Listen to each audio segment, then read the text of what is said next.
नमस्कार मित्रों, जय श्री राम। मित्रों, आज हम बात करेंगे एकादश भाव की। एकादश भाव यानी कि धर्म, अर्थ, काम। काम त्रिकोण का अंतिम भाव, इच्छा पूर्ति का भाव भी इसे कहते हैं। आपकी सोशल कनेक्टिविटी भी यहीं से देखी जाती है। बड़े भाई बहनों का भी, लाभियों प्राप्तियों का भाव भी यही कहते हैं, और शुभ समाचार का भी भाव यही होता है। वाणिज्य के द्वारा धन संपत्ति और लाभ की बात करें तो एकादश भाव से ही हम देखते हैं। सबसे महत्वपूर्ण चीज ये है कि आपने जो जन्म लिया है, आपने जो इस धरा पर कदम रखा है, और हर व्यक्ति के जन्म के पीछे एक उद्देश्य छुपा होता है। उस उद्देश्यों की पूर्ति आपके इस जीवन में होगी या नहीं होगी, इसका ज्ञान हम एकादश भाव से करते हैं। ठीक है, तो अगर हम देखें तो इस भाव को सिद्धियों प्राप्ति का भाव भी कहते हैं। एकादश भाव जिसका बहुत अच्छा होता है, एकादश भाव जिसका बहुत मजबूत होता है, उसे बहुत बड़े बड़े सम्मान मिलते हैं, जैसे कि नोबेल पुरस्कार। जब आप अपने समाज में, अपने देश में, अपने राष्ट्र के लिए, लोगों की भलाई के लिए कुछ ऐसे काम करते हैं, कुछ ऐसी चीज़ों से जुड़े होते हैं, कुछ एनजीओ चलाते हैं, या किसी संस्थान से जुड़कर समाज के हित का कोई काम करते हैं, तो व्योह भाव यह प्रदर्शित करता है कि एकादश भाव यदि आपका बली है तो ऐसे लोग सौभाग्यशाली होते हैं। वाहन की कमी उनके पास कभी होती ही नहीं है। वाहन के साथ साथ सुंदर घर और सुख सुविधाओं से वह संपन्न होते हैं। ऐसे लोगों को सुंदर पत्नी, अच्छे वस्त्र और आमोद प्रमोद के सांसारिक साधनों की प्राप्ति होती है, क्योंकि हर व्यक्ति की इच्छा होती है कि अच्छे वस्त्र पहने, अच्छे होटल में जाएं खाना खाने, लग्जरियस लाइफ जिएं। तो कहीं ना कहीं वो लाभ भाव से, यानी कि प्राप्ति के भाव से ही संभव है। अब एकादश भाव में स्थित यदि ग्रह निर्बली है, अस्त है, या फिर शत्रु राशि में स्थित है, अथवा ग्रह युद्ध में पराजित ग्रह हो, यानी कि किसी क्रूर ग्रहों की दृष्टि हो, तो चाहे जातक एक धनवान परिवार में क्यों न जन्मा हो, सारी धन संपत्ति खो देता है। तो कहने का मतलब यह है कि एकादश भाव से जुड़ी हुई चीज़ों को जानने के लिए हमें इन चीज़ों का ध्यान रखना होता है। अगर एकादश यानी कि लाभ का, जिनकी भी कुंडली में लग्नेश एकादश भाव में होते हैं, वो अपने व्यक्तित्व से, अपने कर्म से, वो जो है जीवन में अच्छे पद को प्राप्त करते हैं। अभी हाल ही में हमने एमपी के डिप्टी सीएम श्री जगदीश देवड़ा जी की कुंडली पे मैंने विश्लेषण किया है। मैंने देखी है उनकी कुंडली। उनके लग्नेश उनके एकादश भाव में विराजमान है, और जो लोग भी देवड़ा जी को जानते हैं वो ये जान सकते हैं कि वो कितने विनम्र स्वभाव के हैं, और विनम्र स्वभाव के होने के नाते वो जीवन में लगातार 8 बार विधायकी जैसे सम्मानित पद को जिए। अभी भी वर्तमान में मध्य प्रदेश के डिप्टी सीएम हैं, और उनके लग्नेश हैं शनि। मकर लग्न की कुंडली है, लग्नेश है शनि, शनि इनके एकादश भाव में लाभ भाव में विराजमान है। और इनका जो जन्म नक्षत्र है वो सूर्य से संबंधित है, और D10 चार्ट में सूर्य इनके दशम स्थान में विराजमान है। तो ऐसी जो कुंडली बनती है, रेयरेस्ट ऑफ रेयर, जैसे हमारे वर्तमान प्रधानमंत्री की कुंडली में जन्म नक्षत्र का संबंध उनके दशम स्थान से है।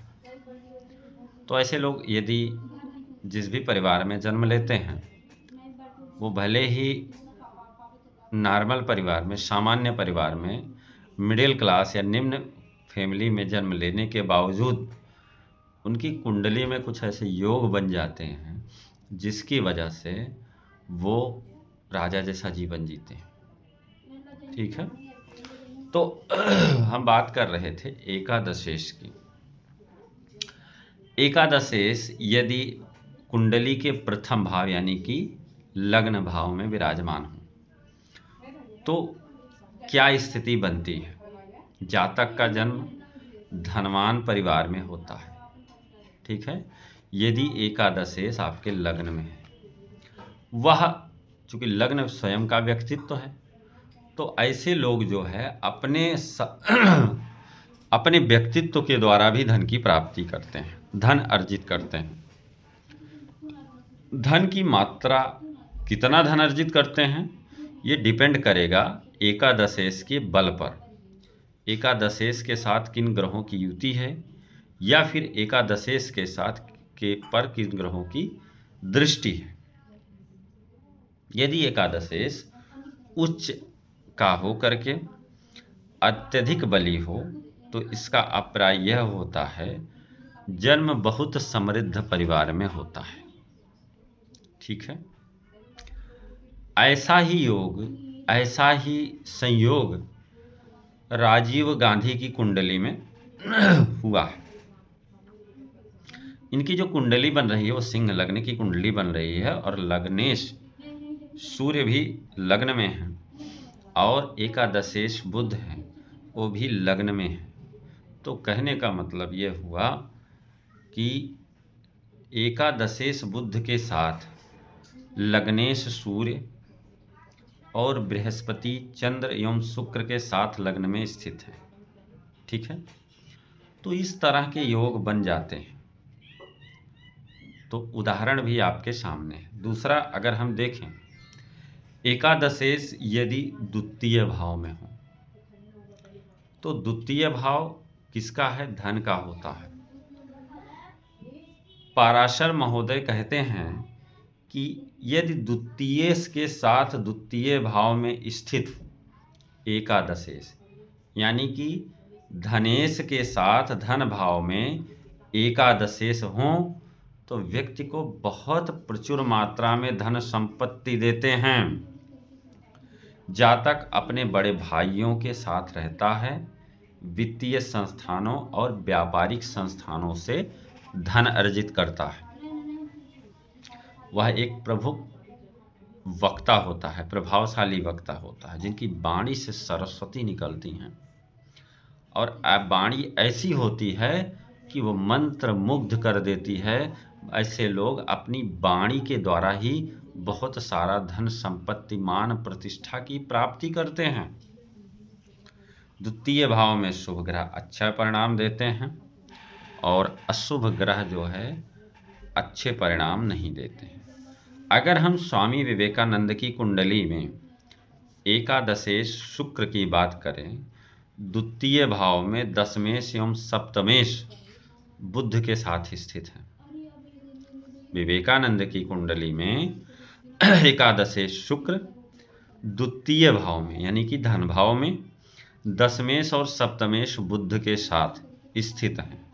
दो शुभ ग्रहों ने वाणी के भाव में स्थित होकर उन्हें सर्वश्रेष्ठ वक्ता और व्याख्यान देने की कुशलता वाला ऐसा अद्वितीय व्यक्ति बनाया जो श्रोताओं को समय का एहसास भी नहीं होने देते। कहते हैं कि जिस कुंडली में इस तरह के योग होते हैं, लोग बोलने लगते हैं तो रोड पे खड़े होके लोग सुनते हैं, खड़े होके सुनने लगते हैं और मंत्रमुग्ध हो जाते हैं। इस तरह के योग होते हैं। यदि एकादशेश तृतीय भाव में हो जाए, तीसरा घर किसका है? पराक्रम का। तीसरा घर किसका है? छोटे भाई बहनों का। तो जातक अपने भाई बहनों में सबसे छोटा होता है। अगर लाभेश यानी कि एकादशेश तृतीय भाव में बैठ जाए तो 1 2 3 4 5, तो जातक अपने छोटे भाई बहनों में सबसे छोटा होता है और जीवन में अपने प्रयास, अपने पराक्रम से वह उन्नति को प्राप्त करता है। भाइयों से भी बहुत लाभान्वित होता है। जातक के कई मित्र ऐसे होते हैं जो उसके लिए सहायक होते हैं। तो ये, लेकिन यदि एकादशेश पीड़ित है तो परिणाम नकारात्मक भी हो सकते हैं।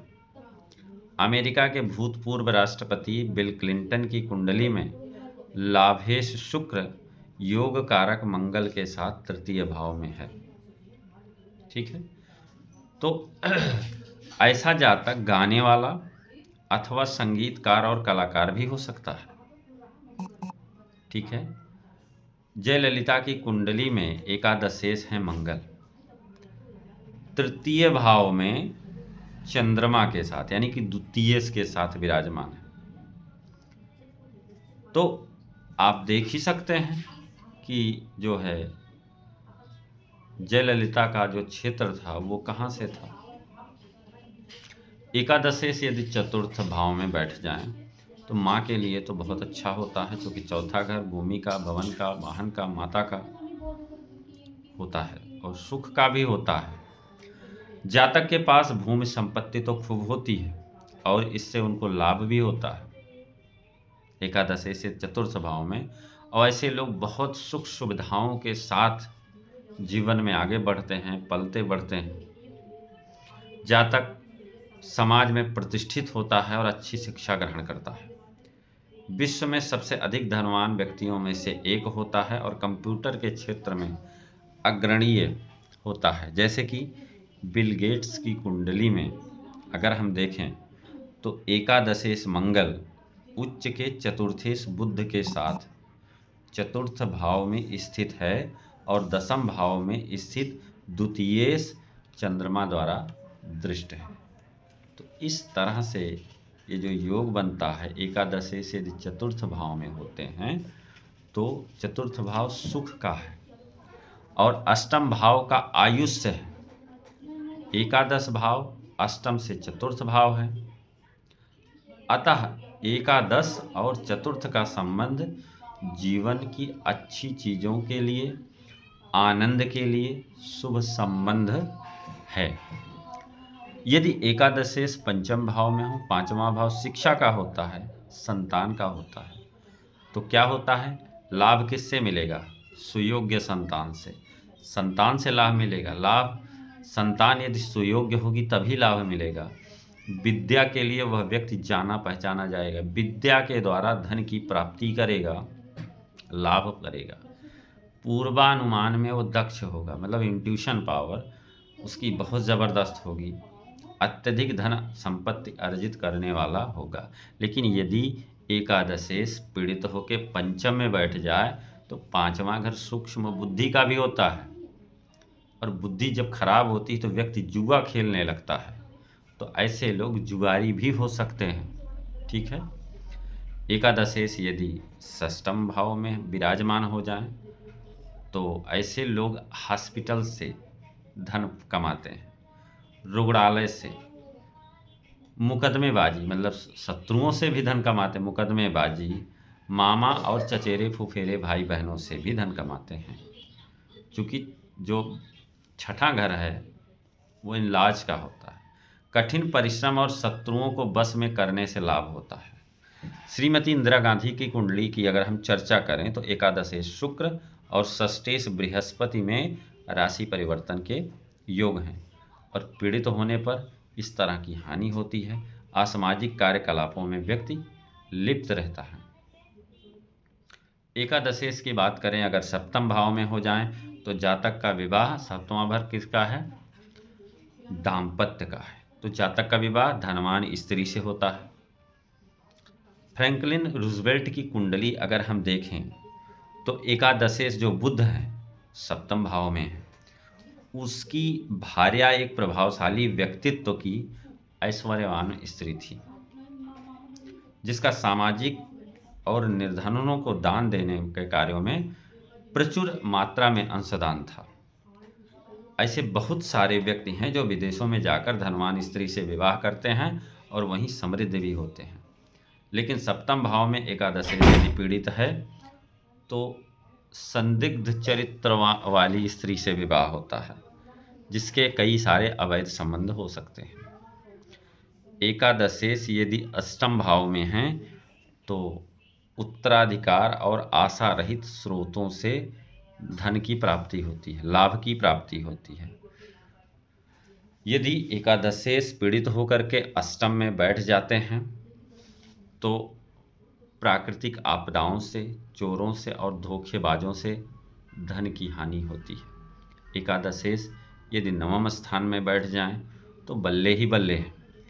व्यक्ति भाग्यवान, धनवान, पैतृक संपत्ति का मालिक होता है, मतलब पिता को अच्छी मात्रा में, उसके पिता बहुत धनवान होते हैं और पिता धनवान होंगे तो पैतृक धन से लाभ तो मिलेगा ही मिलेगा। सभी सुख सुविधाओं से लैस होता है, धार्मिक विचार से युक्त होता है व्यक्ति और उसके अंदर दया के भाव भी होते हैं। एकादशेश यदि दसम भाव में है तो दसम भाव होता है कर्म का। व्यक्ति जो भी कर्म करेगा उससे उसको लाभ ही लाभ होगा। व्यवसाय से लाभ होगा, बहुत नाम और पद, और जीवन में पद प्राप्ति के लिए दूसरों द्वारा कुछ सहायता प्राप्त करता है। यदि एकादशेश एकादश भाव में हो तो एकादश तो लाभ का है, तो ऐसे लोग धनवान होते हैं, मित्रवान होते हैं, बहुत प्रसन्न होते हैं। इनके बड़े भाई जो है बहुत धनवान होते हैं, बड़े भाइयों से अच्छा लाभ मिलता है, परिवार का आशीर्वाद मिलता है इनको, और इनकी मित्र मंडली से भी इनको लाभ मिलता है। एकादशेश यदि द्वादश भाव में बैठ गए तो एकादशेश द्वादशेश एक साथ होने पर अच्छा परिणाम देते हैं। एकादशेश का द्वादश में होने से कई अर्थ हो सकते हैं, जैसे कि जातक के विरुद्ध आपराधिक कार्यवाही, बड़ा भाई या बहन का विदेश में अस्थायी वास। चूँकि एकादशेश से द्वादश में बैठ गए तो एकादशेश के जो भी कारक तत्व हैं वो द्वादशेश के साथ मिलकर परिणाम देते हैं। 12वां घर विदेश का है, एकादश बड़े भाई बहनों का है, तो ऐसे जातक के भाई और बहन बड़े जो है विदेश में वास कर सकते हैं। ठीक है। आयात निर्यात का काम ऐसे लोग करते हैं, विदेशों से मल्टीनेशनल कंपनी से जुड़ करके लोग काम करते हैं। तो कुल मिला के आज हम लोगों ने एकादशेश का विभिन्न भावों में स्थित होने से आपको क्या क्या लाभ, क्या क्या अच्छाइयाँ प्राप्त होती हैं, उस पर हमने चर्चा किया। तो मित्रों, कैसा लगा ये आज का कार्यक्रम, कैसा लगा ये आज का वीडियो, तो कमेंट में ज़रूर बताइए। यदि यह कार्यक्रम, ज्योतिषीय कार्यक्रम आपको अच्छा लग रहा है तो इसे दबा के शेयर करिए और दबा के लाइक करिए, क्योंकि अच्छी चीज़ें जितनी दूर तक फैला दो उसका प्रभाव ब्रह्मांड में होता ही है। और जैसा कि आपको पता है कि ये हमारे इस कार्यक्रम के माध्यम से विभिन्न विषयों पर जो भी चीज़ें हम आप लोगों तक प्रसारित करते हैं वो जीवन से जुड़ी छोटी छोटी मगर महत्वपूर्ण बातें होती हैं। तो आज के लिए इतना मित्रों, फिर मिलेंगे, तब तक के लिए जय श्री राम, ओम नमः शिवाय।